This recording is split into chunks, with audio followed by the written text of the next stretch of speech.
आज आपल्या लहानपणची आठवण ती म्हणजे साखरपोळी.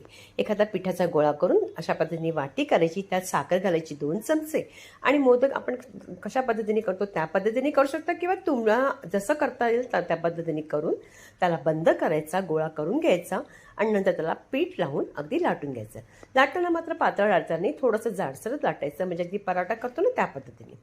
तवा गरम करायचा, हलकंसं त्याला तूप लावून घ्यायचं आणि त्यानंतर ही पोळी टाकायची. पोळी टाकल्यानंतर 1-2 मिनिटांनी उलट करायची. उलट झाली, थोडीशी भाजली गेली की पटकन साजूक तूप टाकायचं. मस्त असं अगदी त्या खमंग सुवासानेच ना तो अगदी खरपूस असा आपला जी पोळी आहे ना अगदी अगदी भाजली जाते.